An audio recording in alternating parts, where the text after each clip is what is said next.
আজকে কিন্তু কতগুলো কুরবানি নিয়ে ইম্পর্টেন্ট কথা বলার জন্য আসছে। অবশ্যই জানেন সবাই কিন্তু আমরা কোরবানি করি, কিন্তু কোরবানি করলে কি হয় অবশ্য হয়তো আপনি জানেন না। এই কোরবানি পশুগুলো কঠিন ফুলসিরাতের পুলে আপনার বাহন হবে, সুবহানাল্লাহ। শুধু তাই না, মিজানের পাল্লায় আপনার পাপসমূহকে যখন হাসরের ময়দানে মাপা হবে, তখন কিন্তু এই পশুর কোরবানি পশুর শিং আর কোটিটা, পায়ের কোটি আল্লাহ মিজানের পাল্লায় মাপ দিবে, সুবহানাল্লাহ। অবশ্যই আপনি হয়তো জানেন না, কুরবানি হচ্ছে ইব্রাহিম নবীর সুন্নাহ। আর অবশ্যই আমরা জানি সবাই কিন্তু পশু কুরবানি দিব, অনেকে জবাই করব। বিশেষ করে জবাই করার জন্য একটি পশুর 4টি রগ থাকে, শ্বাসনালী, কণ্ঠনালী আর 2টা সাইডের রগ। অবশ্যই জবাই করার সময় বিসমিল্লাহ করে জবাই করতে হবে। বিসমিল্লাহ বলে, বিসমিল্লাহির রহমানির রহিম বলে জবাই করতে হবে। হাদিস শরীফের মধ্যে এসেছে যদি বিসমিল্লাহ বলেন তবুও খাওয়া যায়, যদি বিসমিল্লাহও ছেড়ে দেন জবাই করার সময় তাহলে সেটা হারাম হয়ে যাবে। আর অবশ্যই মাথায় রাখবেন, আর যে 4টি রগের কথা বলেছি, জবাই করার সময় 4টি থেকে 3টি রগ কাটা যেতে হবে। যদি জুটি যায় সেটা খাওয়া অবশ্যই গ্রহণযোগ্য না।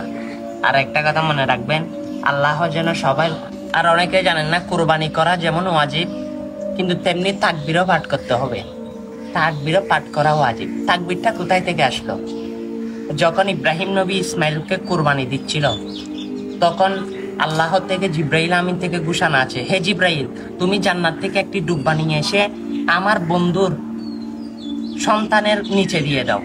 তখন ইব্রাহিম নবী ইসমাইলকে কুরবানি দিতে লাগলো। তখন জিব্রাইল আমিন আসতে লাগলো, দেখে জিব্রাইল আমিন আস্তে আস্তে ইব্রাহিম নবী ইসমাইলকে কুরবানি দিয়ে দিবে। তখন জিব্রাইল আমিন ডাক দিল, আল্লাহু আকবার, আল্লাহু আকবার। তখন ইব্রাহিম নবী যখন শুনতে পেল, তখন উপর দিকে তাকিয়ে বলে, লা ইলাহা ইল্লাল্লাহু আল্লাহু আকবার। তখন চুরির নিচ থেকে ইসমাইল বলে, আল্লাহু আকবার, আল্লাহু আকবার ওয়া লিল্লাহিল হামদ, সুবহানাল্লাহ, সুবহানাল্লাহ। অবশ্যই তাকবীরটা পড়া ওয়াজিব। সকল মুসলমানদের, যারা কুরবানি করবেন, যারা করবেন না, সকলের জন্য ওয়াজিব। অবশ্যই ওয়াজিবটা ছেড়ে দেওয়া যাবে না। আর ভিডিওটা শেয়ার করে সকল মানুষকে জানিয়ে দিন। আর চাকুগুলো ভালো করে দাঁত দিয়ে নেবেন, কারণ আল্লাহ রসুল বলেন কোনো পশু যেন কষ্ট না পায়। অবশ্যই তাদের কোনো পশু যেন কষ্ট না পায়। আপনারা চাকুগুলো ভালো করে দাঁত দিয়ে নেবেন। এবং কোনো পশু জবাই করার সময় পশুকে ফেলা হবে, লসি দিয়ে বেঁধে ফেলা হবে, কিন্তু আপনি এমন জায়গায় ফেলাবেন না যা পশুটা কষ্ট পায়। আর অবশ্যই আপনারা সবাই জানেন, দক্ষিণ দিকে কল্লাটা থাকতে হবে, পশ্চিম দিকে ট্যাঙ্ক থাকতে হবে, বাম পাশ করে চোয়াতে হবে। আর অবশ্যই এগুলো মাথায় রাখবেন। আর জবাই করার সময় বিসমিল্লাহির রহমানির রহিম পাঠ করতে হবে। আরেকটি দোয়া রয়েছে ইন্নী ওয়াজ্জাহতু, অবশ্যই সেটাও পাঠ করতে হবে। আরেকটি আছে আল্লাহুম্মা তাকাব্বাল, সেটাও পাঠ করতে হবে জবাই করার পরে। আর অবশ্যই এগুলো আপনারা সকল জানা জরুরি, তাই আমি বলে দিলাম। আর তাকবীর বেশি বেশি পাঠ করবেন। আর ভিডিওটা শেয়ার দিয়ে সকল মানুষ যারা জানতে পারে ভিডিওটা শেয়ার করে দিন। আল্লাহ সবাইকে কোরবানির জন্য কবুল করুক। জীবনের সকলের গুনাহ আল্লাহ রাব্বুল আলামিন মাফ করে দিক, আমিন।